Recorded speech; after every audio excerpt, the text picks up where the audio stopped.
Moving on with this game, hopefully you guys can see it. It's Xtremist Dota going up against Frank, or aka it's just Frank Pro. Bane, Void, Razor going to be the first three picks. You've got Tusk, Dazzle, and Gyrocopter, along with the Wind Ranger being picked up for Frank. The bans, we're still seeing that Bounty Hunter ban coming out against Frank, with the Shadow Fiend, Meepo, and the Darkseer removed. We're going to see a Chen. Finally, a Chen comes into play here versus Team Frank. So Xtremist Dota 2, they'll line up a pseudo push. You've also got the H God Void that's gonna come through again, which is something I'm really looking forward to. Well, Frank, they'll get the Gyrocopter for themselves, along with a Tusk, a Dazzle, and a Wind Ranger. So I'm wondering if this is gonna be an Arbed Wind Ranger, or if it's gonna be the ha ha ha ha guy playing Wind Ranger.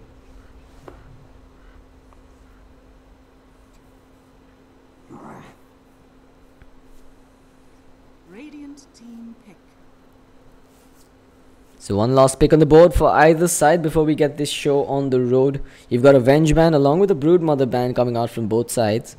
What does Frank need here really? They're looking for another support, unless that's going to be a support Tusk, in which case they need a straight up offlaner. The Slaughter is in the pool, if that makes any sense here.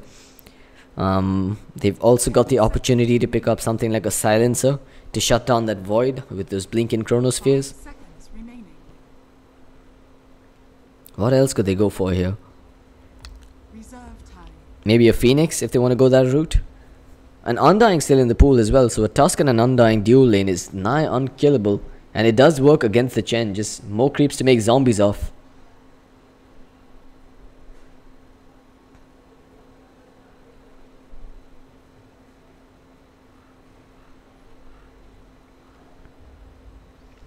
I'm excited to see this Chen pick up, to be honest. I haven't seen a single Chen in the entire qualifiers, and I really feel like the changes to the neutrals, along with the changes to the hero himself, where you now want to put at least 1 point into the penitence early on. This is going to be exciting. Alright, they will go for the Phoenix on the side of Frank. So they've got, I'm going to say that they've got a very good team fight based lineup at this point, with the Phoenix and the Gyrocopter for huge amounts of magic damage in the AoE. They've got Wind Ranger for that lockdown and initiation. You've got Dazzle for the survivability, not to mention Tusk for, well, obvious reasons, everything that he brings to the table. Luna, the last pick from Xtremist Dota 2. We've seen them run this before as well, and it was successful versus YNW. Let's see if they can make it work here as well. But H God on that Void, never to be underestimated. We know what he's capable of. We've seen him pull off some amazing things, including double kills on Alchemist dual lanes by himself.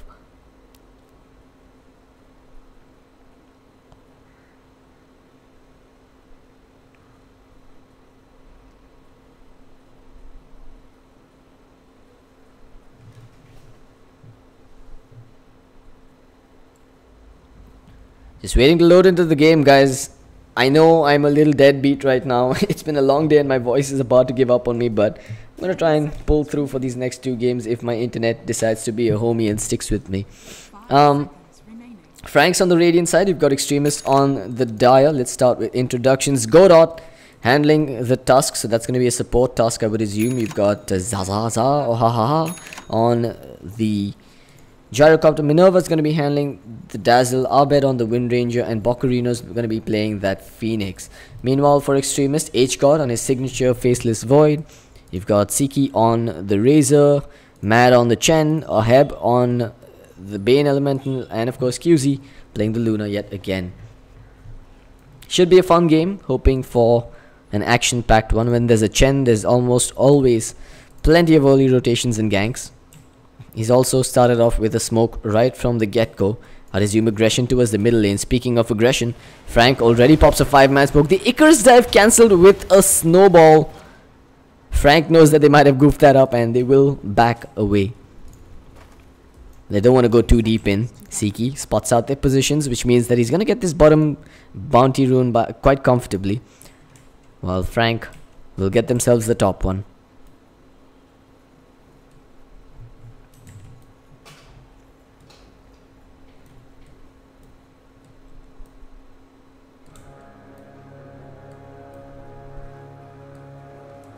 So they're going to give this rune to Siki, I would assume, on this Razor. He'll come back to the lane. He's already got the boots to start with and a static link already skilled up.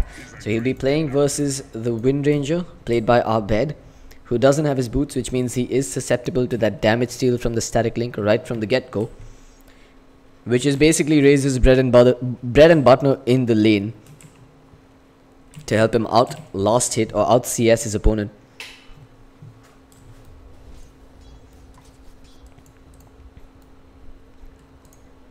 Meanwhile, Mad on his Chen is looking to stack up some Ancients perhaps before he moves towards his own jungle.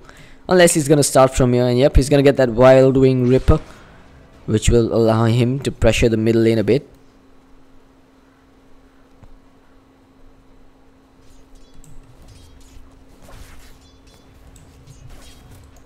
Meanwhile, up top, Luna and Bane sticking together versus Bocarino on the Phoenix. He's already taken quite a beating here. He's at half HP, but he does have 7 tangos to help him sustain. While Godot hangs around in the wings, pulling the creep wave and resetting the creep equilibrium, allowing Phoenix to lap up some bonus EXP here. So this dual lane at the top going in favor of Frank for now. They'll get more EXP than they should have, while H-God, it's a similar situation for him. The creep wave is now coming towards his tower. He does have that observer ward placed right in the middle of the camp. How inconspicuous.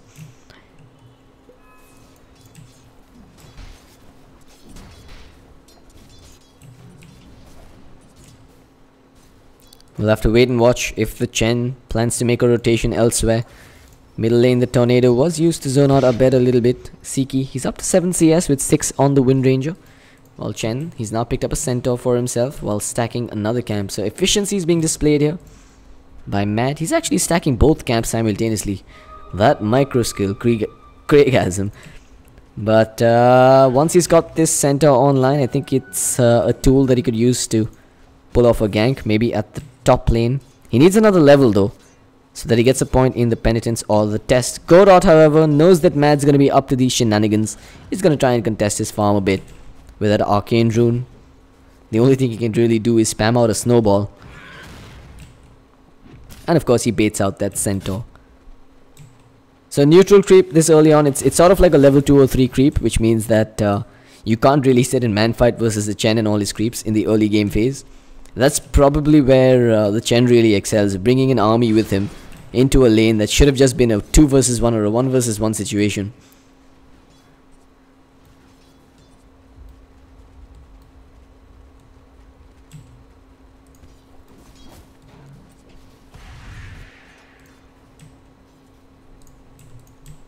Oheb, he's got a Brain Sap along with the Nightmare at the ready. If they want to try and set up something here on the Phoenix, I don't think they have the firepower. They're going to need more lockdowns from this Chen. And again, I feel like this is one of the reasons why Frank has picked up this Phoenix for the off lane. They know that they can't really lock down a Phoenix from using the dive out, at least not up until Oheb hits level 6. The Fire Spirit's now doing a lot of damage on this Bane. We'll send him packing and force him to use his consumables. Still 0 for 0.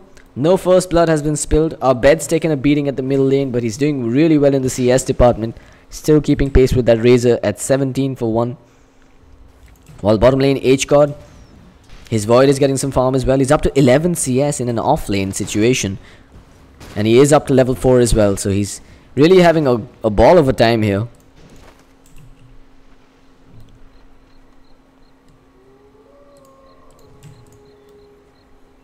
Dire's middle tower is under attack. Bounty rune gonna be secured here by the Chen. Abed hoping to pick it up in his bottle. Lots of wasted time there from him.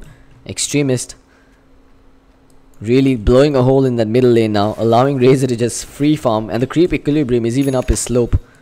Gyro, he's diving in deep. H-God's about to die here. One more auto attack would do it, but now he's got the salve to heal him back up. While the Gyro's taking a beating from the tower and needs to be careful.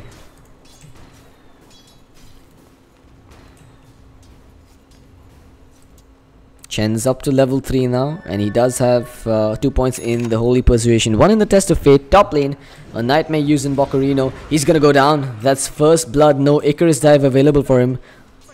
Unfortunately, I missed how they managed to catch him off guard there with the Icarus dive on cooldown.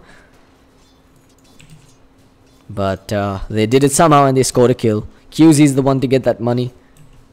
And of course the EXP between both heroes doesn't hurt them either.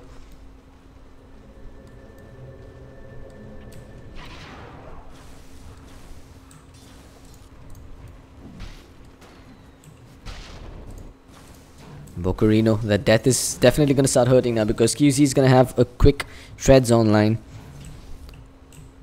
He's already got the Ring of Aquila, which means the lifesteal is going to be his next item of choice. That's when Chen is probably going to want to hold on to a set number of creeps and make some plays. Chen hasn't really been active on the map just yet. He's just been using his time to farm and create space for his team by basically throwing out tornadoes on our bed every now and then. H-God, however, is taking a beating from these flak cannons. Gyro, he's up to 2500 net worth with 36 CS in the bank, but the clear winner in all of this is that Luna, leading the CS charts and the net worth chart with first blood going in her favor. Mad attempting to secure that bottom rune but is unsuccessful this time. Windranger picks up the illusion.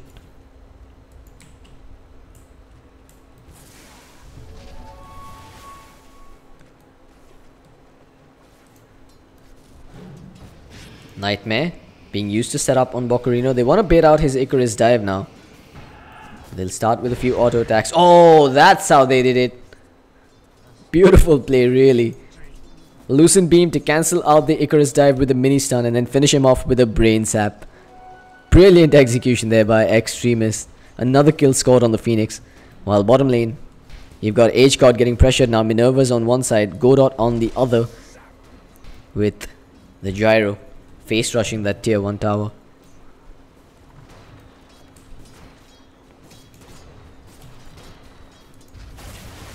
Back at mid, Razor has now started to bully the Windranger out of lane.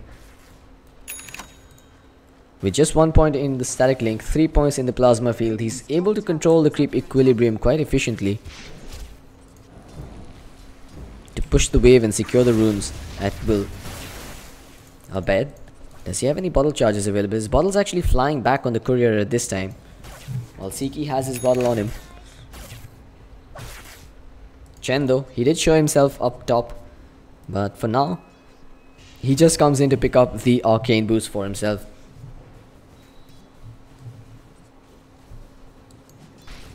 H-God is at level 7 now, so that means the Chronosphere is online.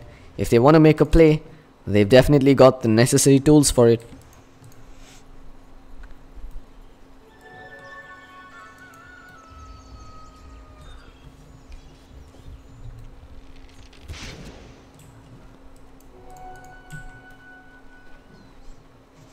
Dire's middle tower is under attack. 4,000 gold on the Luna, or at least 4,000 net worth on her, with a helm, a morbid mask, sorry, now picked up. Bottom lane looks like there's a fight breaking out. The Chrono's been expended, the Fiend's Grip was used as well. They'll commit a lot, but it's definitely worth it as they score a kill on Frank's one position gyrocopter. Now they know the Bane's not in the vicinity. Does Bocarino want to commit here? Indeed they will. They've got the Fire Spirits off. Bocarino with the Supernova in the middle of the fray. They can't bring down the egg, and Mad has to make a run for it. His creeps, however, look like they're going to be left for dead. Bocarino's going to jump forward. Mad trying to dodge those Flame Spirits, but won't be too successful. The Test of Fate is there. No Icarus dive available. The creeps are here as well. The Eclipse has been used. Minerva's in trouble. He goes down, and Bocarino's next in line to fall as Chen looks like he's going to get a double kill. Nope, Luna. That kill's going to be left for him. So they trade off for Chen, they get the kills on the Phoenix as well as the Dazzle. The Supernova's on cooldown for 80 seconds and the Eclipse was expended for that one as well. It's worth it, it's definitely worth it for Xtremist because Luna, like we pointed out, she's got mana regen and HP regen to continue farming in the lane. Abed missing on that power shot. But here comes the Chen, trying to make something happen. Bane's coming in as well. The snowball from Godot. Oheb doesn't give a damn. He's running straight for Abed. The plasma field from the high ground though will finish the job as Siki comes in on a sliver of HP and now he'll even get sent back to base. Nightmare onto Godot, secures the Bane's retreat. Phoenix continues to give chase, but He really can't afford to dive in here.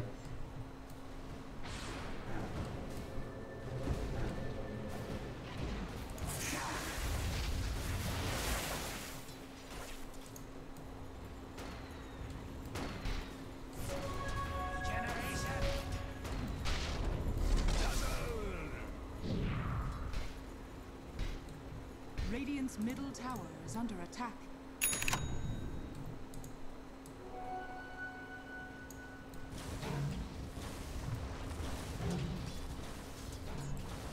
Top lane, Bane, he's got a Fiend's Grip at the ready. This is going to make their kill on Bocorino significantly easier, but the TP is coming in. It's the Tusk with a snowball at the ready. You've got Bocorino moving forward. He's got a Supernova at the ready as well. The Lucent Beam comes out. They're going to try and force Bocorino to use it, and they will indeed get him to use the Supernova. QZ makes a run for it. The question is, will the Phoenix dive past? Looks like he won't. Luna's just too fast for him as she gets away. Can't say the same for Wind Ranger though, because Oheb runs him down with the Chen and his creeps. They'll get the kill on that Wind Ranger, while Razor continues to farm at mid.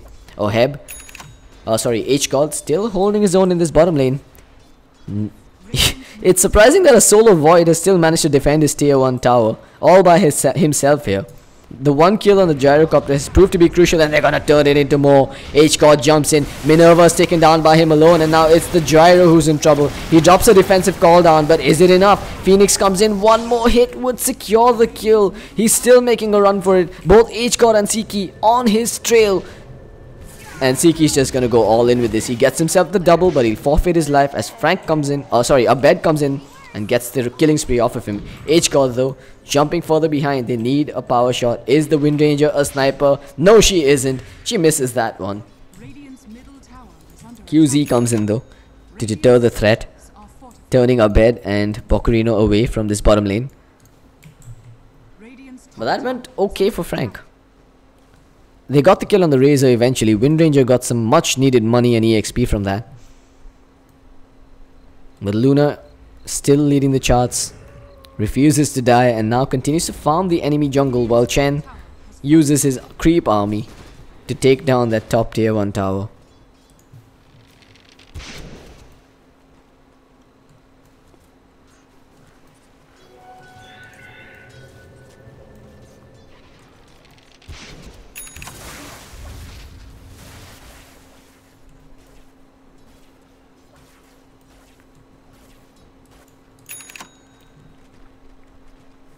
QZ's up to 1800 gold now.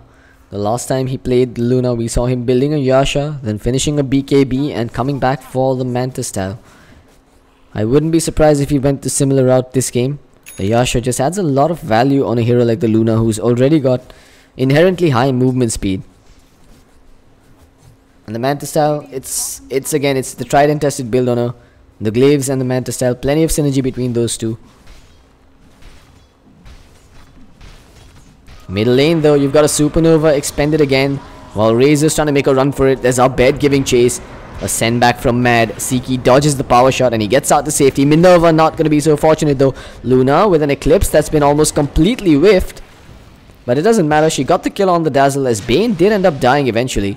So 1 for 1 thus far. Another killing spree taken away by Frank. The Shackle Shot connects onto Mad, but the Chronosphere is here. Can they make anything off of it? Luna's on really low HP and cannot afford to re-engage. H-God, he's still man-fighting his way through this. The Hadoukens come out from the Chen and they'll get the kill on the Tusk. They're still giving chase. Gyro on the run, gets time walked upon, gets time locked in, and he gets taken down. H-God making the plays on low HP, while QZ manages to regen up in the middle of that fight. Xtremist again coming out ahead. Siki rejoining the fight.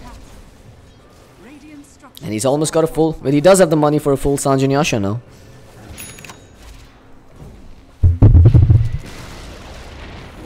QZ trapped in by those ice shards, but it's Bocorino that's on the receiving end of these blows. Just barely surviving by the skin of his teeth. His wand charge is being put to use there to escape.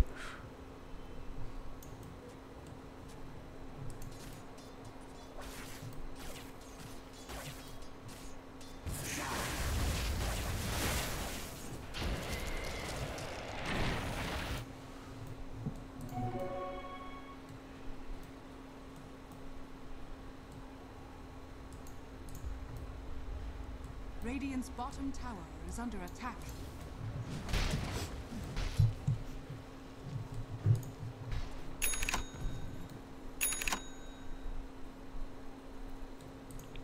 Minerva, he does have a smoke on him.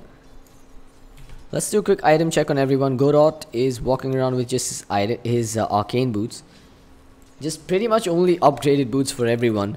While our bed's walking around with a point booster. Gyros picked up the helm. But on the side of Xtremist, you're seeing new items about to be picked up. QZ's at 3300 gold now. Does he skip everything and just pick up an Eagle Song here? That seems a little unwise.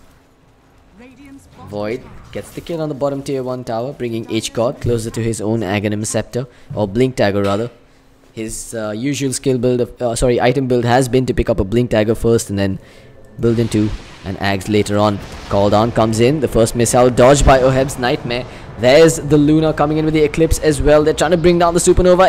H-God's there, but the Shackle's there from our bed. Beautifully positioned. This could be the fight that Frank has been waiting for. Luna goes down, and they're on the hunt. Oheb's next in line, and he'll get picked apart. The Nightmare keeps him alive for now. Minerva goes down, though. Chen gets that kill with the creeps.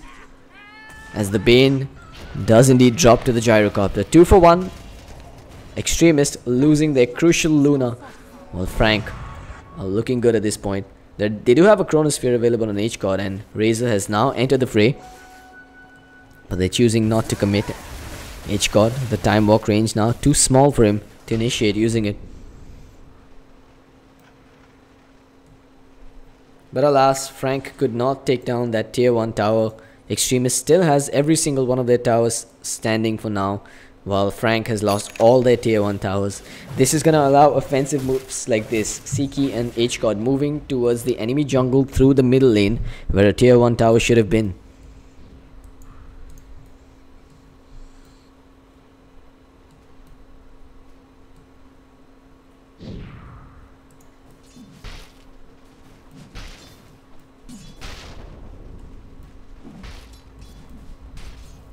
H-God almost has that Blink Dagger on his Void, but that's probably going to be the word go for them. Luna, she didn't actually buy out her items before dying, so she lost a fair amount of gold there.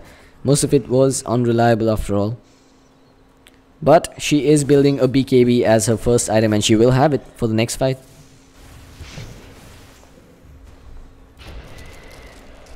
Frank still grouping up as a unit. Abed building towards his Aghanim Scepter next. About 1200 gold to go. But they won't wait for it. They'll pop the 5-man smoke and hope to pick off this Razor, who's going to get snowballed upon. They'll jump into him, but the call down's there as well. Siki's alive for now. Bokorina's the one that's taken a lot of damage, but they will get the kill on the Razor. The Supernova keeps the Phoenix alive for now. QZ is thinking of coming in for this fight, but he's got no Eclipse for another 10 seconds. Shackle flies and latches on her head. QZ still cannot fight back here. No Eclipse for 4 seconds. H-God's in though. He has a Chronosphere and a Blink Dagger if he wants to commit to this. But the Frozen Sigil is probably going to scout out most of their movements.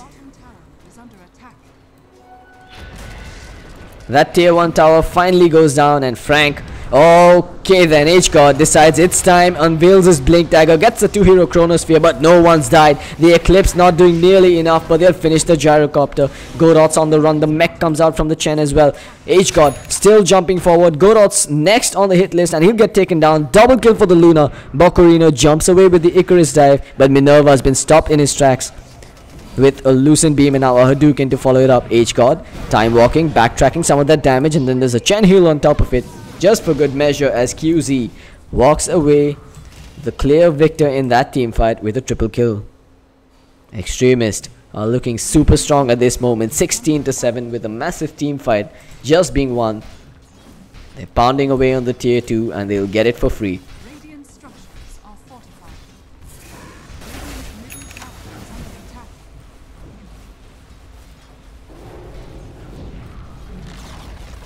Radiant's middle tower has fallen. Bane choosing not to be a part of that onslaught on the tier 2. He's moved towards the bottom lane. Dire's structures are fortified.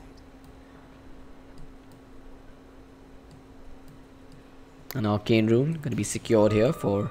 Well, he's going to pick it up himself. But does Roshan look like an opportunity here for Xtremist? Has fallen.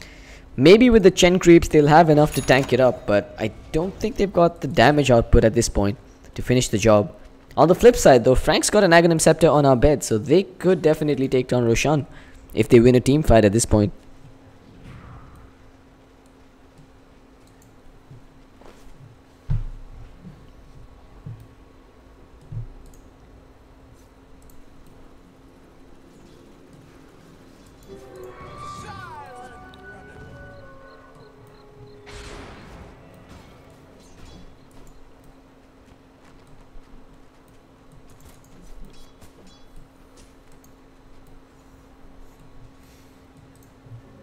Bokurino, he's got his own Midas online, and now that's level 2 Supernova. Xtremist has already been having a lot of trouble bringing him down when he goes into the Supernova form. I don't see them bringing him down now at all, given that it requires 8 hits to destroy.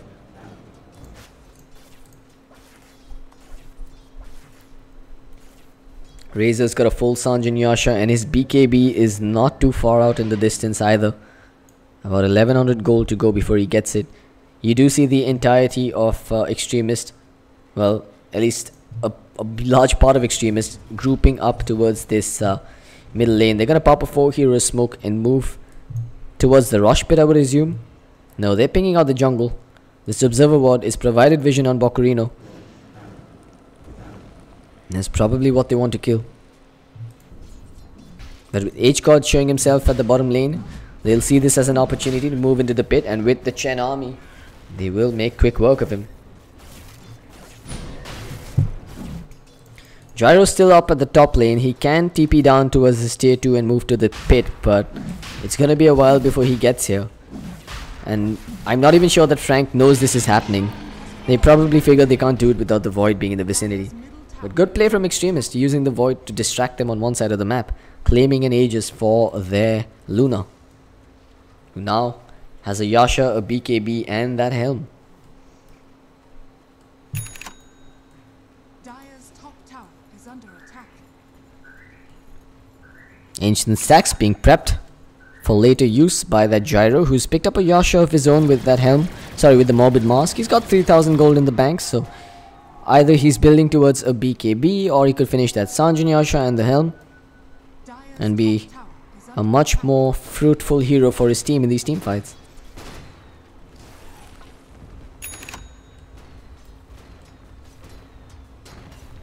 They'll get a tier 2 tower at the top lane, but it's going to come at the cost of a tier 2 of their own in the bottom. Bokurino, he's doing what he can from distance, but H-God might not hesitate to jump in and chrono him. After all, the Phoenix is a fairly crucial element in Frank's team fight. Godot and the rest of Frank now TPing back to defend their tier 3 tower. The Chen army, that's 5 creeps including the helm creep from QZ, just beating up on the tier 3 tower. The heals come out from the mech, keeping the creeps hale and hearty for now. The shackle connects onto QZ, but he's got an Aegis, so he won't be too peeved. Bokurino jumps in, gets the Supernova off. The call down comes through as well. The Lucent Beam has been expended. They're trying to bring down the Supernova egg, but they can't do it. Luna though gets the Gyro in collateral damage with Glaives and the Eclipse as Razor finishes on the Phoenix after he comes out of his shell.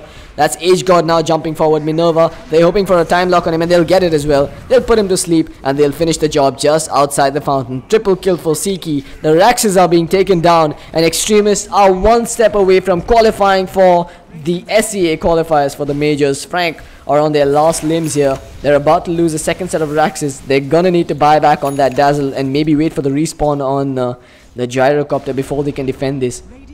Our bed, hoping to get a kill on Mad, but now he's going to lose his damage as he walks back into the fountain.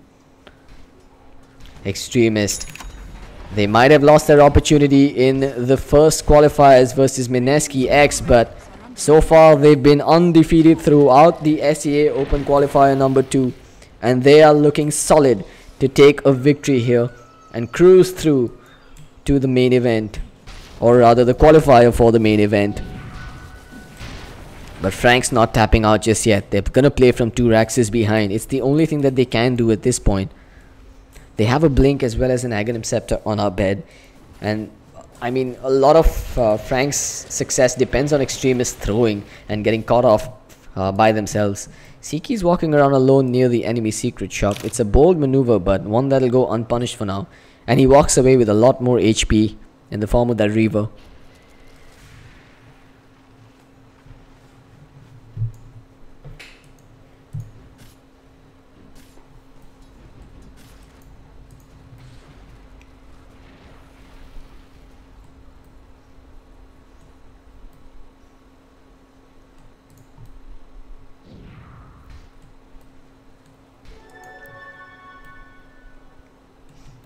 So we're now looking at QZ and the rest of Xtremist grouping up to this top lane, that tier 2 tower. Getting pounded upon. There is a fortification available, but Void looks like he's gonna go down in the river. So we were talking about those pickoffs that Frank would need to find. Now that's as crucial as it gets. The double damage rune being put to use. Putting Void on the side for 50 seconds, allowing Frank to get some towers of their own, maybe. And to push out the other lanes. They're buying time for now.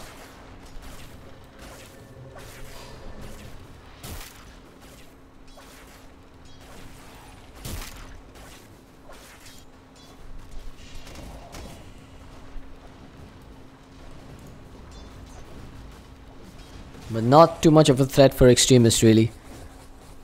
They'll just keep it together for now, unless this Luna goes down here. She's still got the Aegis for a good 4 minutes or 3 minutes. No clue how to read that dial. I'm just estimating based on the number of lines I see.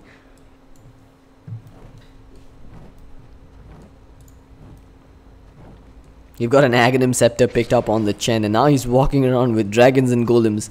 So more HP for every single unit in the dire side's control. Xtremist, they've just got luxury items picked up now. And more than what they need to finish this game. Frank, they've really got an uphill task in front of them. They've got to overcome a 20,000 net worth lead. Oh, sorry, a 20,000 net worth deficit and a 12,000 EXP deficit if they want to win this game. They'll pop a smoke and they'll try and fight outside their base here before the Luna can get in and start sieging with that Manta style. The Aegis has been reclaimed though.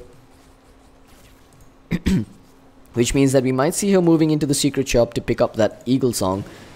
The Heart finished up for Siki. QZ pops the BKB. They're gonna start off with the Eclipse, but there's a BKB on the Gyro as well. The Phoenix now unloading the Supernova, but the Egg is gonna get decimated here. The Shackle comes out. QZ's about to go down. Indeed, he dies, but it's come at the cost of the Gyro and the Tusk. A buyback comes out from the Phoenix. H-God, meanwhile, traps in our bed and finishes the job on him as Frank Godot will call the GG.